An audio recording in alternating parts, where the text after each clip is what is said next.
शपथ लेता हूं कि भारत के संविधान के प्रति सच्ची श्रद्धा और निष्ठा रखूंगा। ভারতের প্রধানমন্ত্রী হিসেবে টানা তৃতীয়বার শপথ নিলেন নরেন্দ্র মোদী। সংবিধান মেনে দেশ পরিচালনার অঙ্গীকার করলেন একে একে মন্ত্রিসভার 72 সদস্য। मैं भारत की प्रभुता और अखंडता अक्षुण्ण रखूंगा। मैं संघ के मंत्री के रूप में अपने कर्तव्यों का श्रद्धापूर्वक और शुद्ध अंतःकरण से निर्वहन करूंगा। I will uphold the sovereignty and integrity of India. নয়াদিল্লিতে রাজকীয় আয়োজনে প্রধানমন্ত্রী শেখ হাসিনা সহ 7 দেশের সরকার ও রাষ্ট্রপ্রধান। শপথ শেষে মোদির সঙ্গে অংশ নিলেন ফটো সেশনে। তৃণমূল না এলেও যোগ দেয় কংগ্রেস প্রতিনিধি। রাইসিনা হিলে সমবেত হন শাহরুখ আম্বানি সহ 9,000-এর বেশি বিশিষ্ট অতিথি। দেখছিলেন প্রধান শিরোনাম। রাত 11টার সময় সঙ্গে আছি আমি গোলাম রাব্বি। 2 দিনের ব্যবধানে এবার কুমিল্লার বুড়িচং সীমান্তে বিএসএফ-এর গুলি। প্রাণ গেল বাংলাদেশের। 10 ঘন্টা পর লাশ ফেরত দিল ভারতীয় সীমান্তরক্ষী বাহিনী। বেনজিরের স্ত্রী ও মেয়েদের হাজিরা নিয়ে দিনভর ধোঁয়াশা। 24 জুন আবারও তলব। সময় বাড়ানো নিয়ে প্রশ্ন বিএনপি পন্থীদের। অযাচিত মন্তব্য বলছে দুদক আইনজীবী। এবং ঢাকার বাইরে মাথা চাড়া দিচ্ছে ডেঙ্গু। জটিল অবস্থায় আসছেন রাজধানীর হাসপাতালে। বাড়ছে উদ্বেগ। উপজেলা ইউনিয়ন পর্যায়ে এডিস নিধনে মনোযোগী হওয়ার পরামর্শ।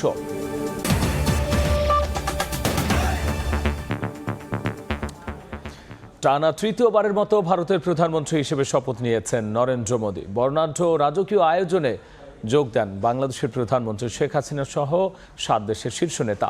বিশ্বের সবচেয়ে বড় গণতান্ত্রিক দেশের এই রাষ্ট্রাচার সরাসরি দেখতে রাইসিনা হিলে সমবেত হয়েছিলেন 9,000-এরও বেশি দেশি বিদেশি অতিথি। নয়াদিল্লি থেকে সে খবর জানাচ্ছেন সুব্রত আচার্য। नरेंद्र दामोदर दास मोदी টানা তৃতীয়বারের মতো ভারতের প্রধানমন্ত্রী হিসেবে শপথ নিলেন নরেন্দ্র মোদী। प्रधानमंत्री के रूप में अपने कर्तव्यों का श्रद्धापूर्वक और शुद्ध अंतःकरण से निर्वहन करूंगा। নবনির্বাচিত প্রধানমন্ত্রীকে শপথ পড়ান রাষ্ট্রপতি দ্রৌপদী মুর্মু। संसूचित या प्रकट नहीं करूंगा। পরে শপথ নথিতে স্বাক্ষর করেন মোদী। প্রধানমন্ত্রীর পরে নতুন জোট সরকারের মন্ত্রিসভার সদস্যরাও একে একে শপথ নেন। মোদীর মন্ত্রিসভায় এবার 30 জন পূর্ণমন্ত্রী রয়েছেন। প্রতিমন্ত্রী রয়েছেন 36 জন, আর দপ্তরবিহীন প্রতিমন্ত্রী রয়েছেন আরও 5 জন। राष्ट्रपति डॉक्टर मोहम्मद मुइज़ू का आगमन। Our ties with Maldives are deep rooted. এর আগে মূল আয়োজনে যোগ দিতে রাষ্ট্রপতি ভবনে পৌঁছান আমন্ত্রিত অতিথিরা। The national dress of Bhutan is called the Go, which Mallikarjun खड़गे ছিলেন প্রধান বিরোধী দলের সভাপতি মল্লিকার্জুন খারগে। श्रीलंका के राष्ट्रपति श्री रानिल विक्रमसिंघे का आगमन। the relationship between India and Sri Lanka is more than 2,500 years old. অনুষ্ঠানে বিশিষ্ট অতিথি হিসেবে উপস্থিত ছিলেন ভারতের প্রতিবেশী দেশগুলোর সরকার ও রাষ্ট্রপ্রধান। বিশ্বের সবচেয়ে বড় গণতান্ত্রিক দেশের এই রাষ্ট্রাচার সরাসরি দেখতে রাইসিনা হিলে সমবেত হয়েছিলেন 9,000-এরও বেশি অতিথি। मुकेश अंबानी, उनके साथ फिल्मी जगत के नामचीन सितारे शाहरुख खान। যোগ দেন ভারতের বিভিন্ন অঙ্গনের তারকারা। ছিলেন দেশটির বড় বড় ব্যবসায়ীরাও। The forecourt with its timeless architecture and regal charm. এবারের লোকসভা নির্বাচনে বিজেপি একা পেয়েছে 240টি আসন, আর জোট হিসেবে এনডিএ পেয়েছে 293টি। টানা তৃতীয়বারের মতো শপথ নিলেন ভারতের প্রধানমন্ত্রী নরেন্দ্র মোদী। এখন দেখার বিষয়, এই জোট ধর্ম পালন করে তার সরকার আগামী 5 বছর কতটা সুদৃঢ়ভাবে এগোতে পারে। ভারতের রাজধানী নয়াদিল্লি থেকে সুব্রত আচার্য, সময় সংবাদ। নরেন্দ্র মোদীর রাজকীয় শপথ অনুষ্ঠানে আমন্ত্রিত অতিথি হিসেবে উপস্থিত ছিলেন প্রধানমন্ত্রী শেখ হাসিনা। সঙ্গে ছিলেন মেয়ে সাইমা ওয়াজেদ, প্রধানমন্ত্রী উপদেষ্টা সালমান এফ রহমান, পররাষ্ট্রমন্ত্রী এবং বাণিজ্য প্রতিমন্ত্রী। ভারতের রাষ্ট্রপতি ভবন রাইসিনা হিলের শপথ অনুষ্ঠান দেখেন শেখ হাসিনা সহ 6 দেশের সরকার ও রাষ্ট্রপ্রধান। পরে দ্রৌপদী মুর্মু ও নরেন্দ্র মোদীর সঙ্গে ফটো সেশনে অংশ নেন তারা। 18তম লোকসভা নির্বাচনের পর টানটান উত্তেজনা আর সব জল্পনা কল্পনার অবসান ঘটিয়ে সরকার গঠন করল বিজেপির নেতৃত্বে থাকা জোট এনডিএ, যার সরকার প্রধান হলেন নরেন্দ্র মোদী। শপথ অনুষ্ঠানের ঠিক 15 মিনিট আগে স্থানীয় সময় 7টায় আমন্ত্রিত অতিথি হিসেবে রাষ্ট্রপতি ভবনে পৌঁছান প্রধানমন্ত্রী Sheikh Hasina. Prime Minister Sheikh Hasina বর্ণাঢ্য মোটর শোভাযাত্রা আর কড়া নিরাপত্তায় মেয়ে সাইমা ওয়াজেদকে সঙ্গে নিয়ে শপথ মঞ্চের উল্টো দিকে অতিথি সারিতে আসন গ্রহণ করেন তিনি।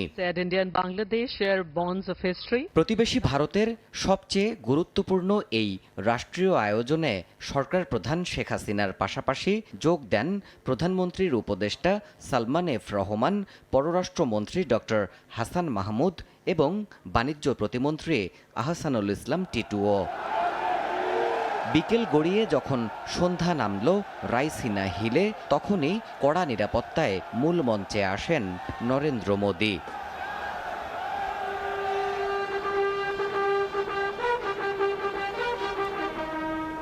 এরপরই শপথ মঞ্চে হাজির হন রাষ্ট্রপতি দ্রৌপদী মুর্মু।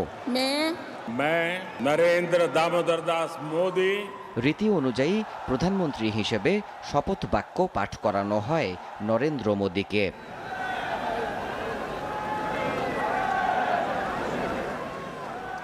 গোধূলি পেরিয়ে আলো ঝলমল রাষ্ট্রপতি ভবনের এই আনুষ্ঠানিকতার পুরো অংশই দেখেন প্রধানমন্ত্রী শেখ হাসিনা। তার সঙ্গে আরও উপস্থিত ছিলেন ভারত মহাসাগর অঞ্চলের 6 দেশের সরকার ও রাষ্ট্রপ্রধান।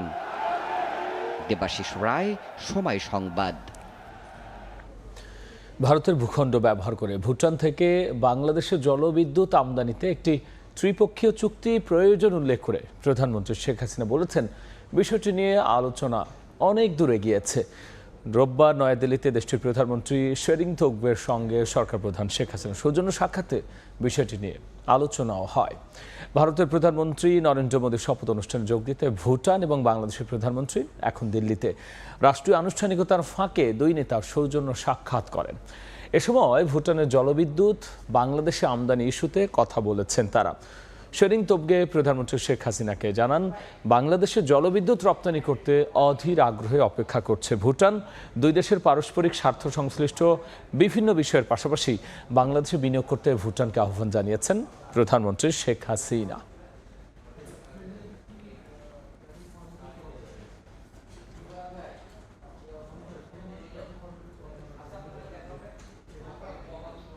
এই মুহূর্তে নিউ ইয়র্কের নাসাউ কাউন্টি ইন্টারন্যাশনাল ক্রিকেট স্টেডিয়ামে আছেন রিপোর্টার হাসানুজ্জামান সাকি। ভারত পাকিস্তান ম্যাচের সবশেষ খবর জানতে সরাসরি যাচ্ছি তার কাছে।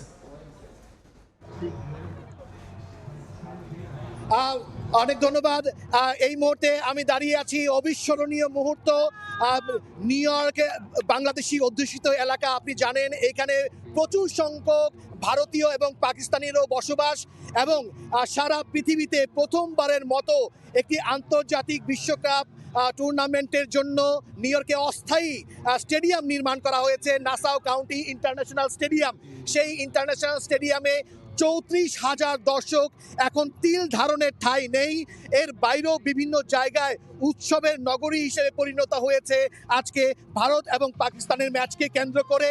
এবং আগামীকালকে আপনি জানেন বাংলাদেশের এই টুর্নামেন্টে বাংলাদেশের দ্বিতীয় ম্যাচ হবে বাংলাদেশ এবং সাউথ আফ্রিকা।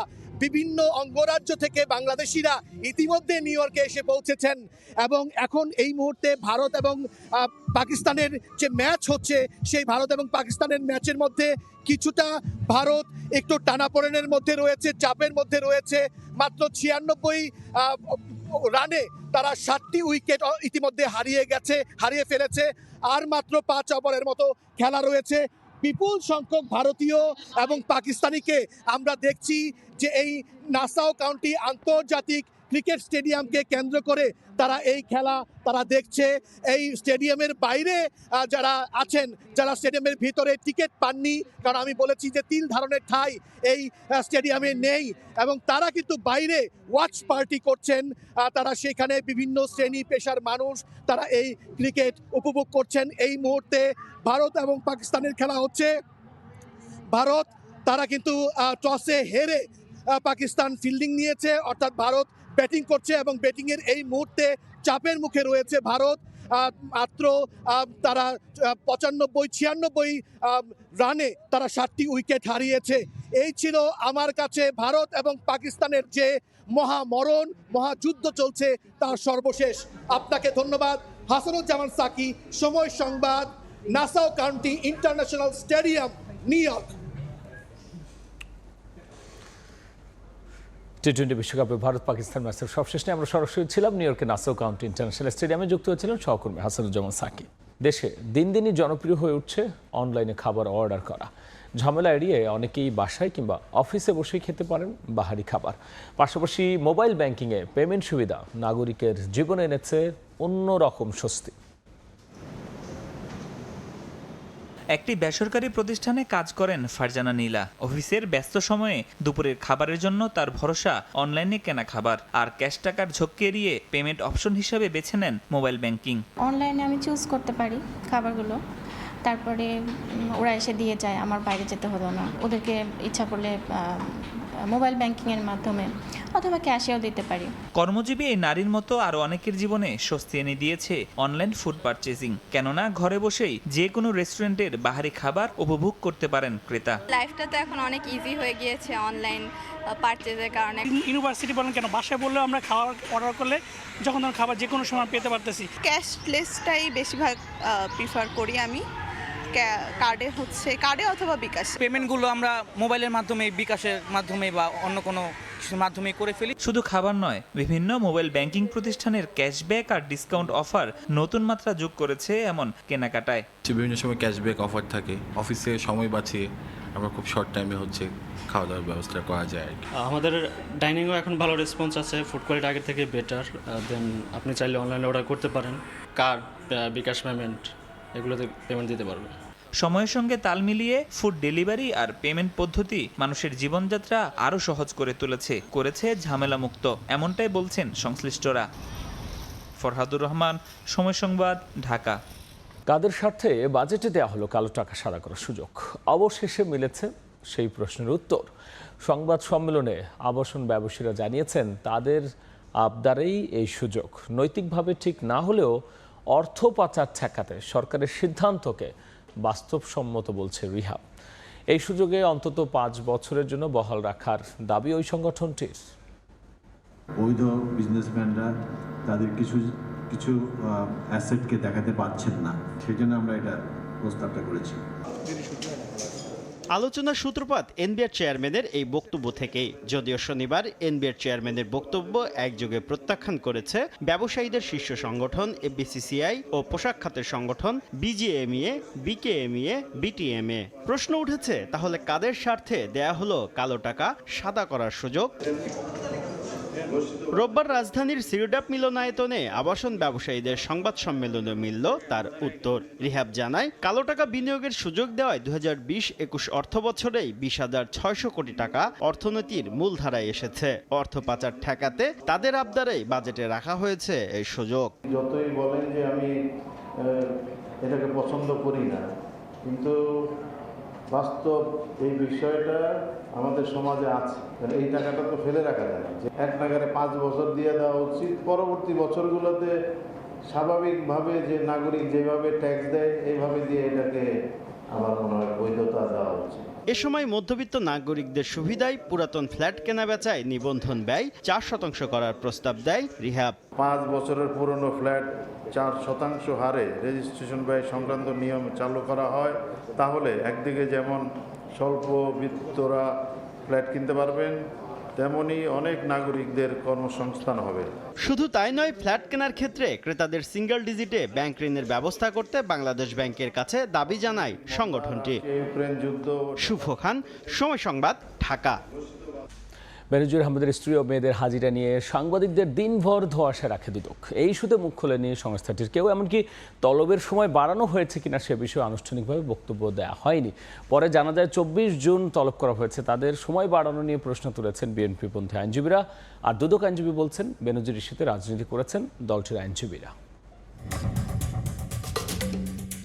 সাবেক পুলিশ মহাপরিদর্শক বেনজির আহমেদকে দুদকে ডাকা হয়েছিল ৬ জুন। তার আগের দিন বিকেলে জানা যায় ১৫ দিন সময় চেয়ে আবেদন করেছেন সাবেক আইজিপি। ৬ জুন দিনভর অপেক্ষার পর ওই দিন বিকেলে দুদক সচিব জানান ২৩ জুন পর্যন্ত বেনজিরের হাজিরার সময় বাড়ানো হয়েছে। এক বিজ্ঞপ্তিতে বলা হয়, শুনানিতে উপস্থিত না হওয়ায় তার বক্তব্য গ্রহণ করতে পারেনি দুদক। তবে কিসের ভিত্তিতে সময় বাড়ানো হলো তা খোলাসা করেননি সচিব। বেনজির আদৌ আবেদন করেছেন কিনা সে বিষয়েও নিশ্চুপ সংস্থাটি। অনেক সময় যখন কোনো ব্যক্তি উপস্থিত না হন, এটি কিন্তু পরবর্তী একটি তারিখ নির্ধারণ করে দেওয়া হয়। বেনজিরের স্ত্রী ও মেয়ের হাজিরা নিয়েও একই লুকোচুরি। রোববার দুপুরে দুদক আইনজীবী জানান, তলবে হাজির হতে সময় চেয়েছেন তারা। স্ত্রী ও 2 মেয়ে পৃথক 3টি আবেদন করেছেন বলেও নিশ্চিত করেন তিনি। একটা চিঠি হলো বেনজির আহমেদের পক্ষে, যেটা অলরেডি সময় দিয়েছে। বাকি 3টা চিঠি তোনার পরিবারের 3 জনের, মানে 3 মেয়ে এবং তার ওয়াইফের পক্ষে। অথচ দিনভর অপেক্ষা করার পর এ নিয়ে মুখ খোলেননি দুদকের দায়িত্বশীল কেউই। দুদক কমিশনার জহুরুল হকের কাছে জানতে চাইলে তিনি বলেন, এ বিষয়ে তিনি কিছুই জানেন না। দুদকের দায়িত্বশীল কেউ আনুষ্ঠানিকভাবে না জানালেও সূত্র বলছে, বেনজিরের স্ত্রী ও মেয়ের তলবের নতুন তারিখ দেয়া হয়েছে 24 জুন। সাবেক আইজিপি ও তার পরিবারের হাজিরা এবং সময় বাড়ানো নিয়ে দুদকের এমন অবস্থান নিয়ে প্রশ্ন তুলেছেন বিএনপিপন্থী আইনজীবীরা। আদৌ চিঠি কি পাঠানো হয়েছে? অনেকেই মনে করছে যে এটা গায়েবী, অনেকেই মনে করছে এটা ভুতুরি আইনজীবী বা ভুতুরি চিঠি। এটা একটা অযাচিত, অনেকটা হস্তক্ষেপের শামিল। উনি পলিটিক্যালি ব্যাপারটা দেখছেন। আইনমন্ত্রী বলছেন, সরকারি কর্মচারীরা অবৈধ সম্পদ অর্জন করলেই মুখোমুখি করা হবে বিচারের। যারা দুর্নীতি করতে অভ্যস্ত তারা বিচারের আওতায় আসবেন, এরকম নিশ্চয়তা কিন্তু দেওয়া আছে। বেনজির আহমেদ ও তার স্ত্রী সন্তানদের 621 বিঘা জমি, 4টি ফ্ল্যাট, 38টি ব্যাংক অ্যাকাউন্ট, 15 শেয়ারের আংশিক ও 3টি বিও অ্যাকাউন্ট জব্দ করেছে সংস্থাটি। তার স্থাবর সব সম্পত্তি নেওয়া হয়েছে রাষ্ট্রের হেফাজতে। আফজাল হোসেন, সময় সংবাদ, ঢাকা। এই ছিল আমার কাছে থাকা দেশ বিদেশের খবর।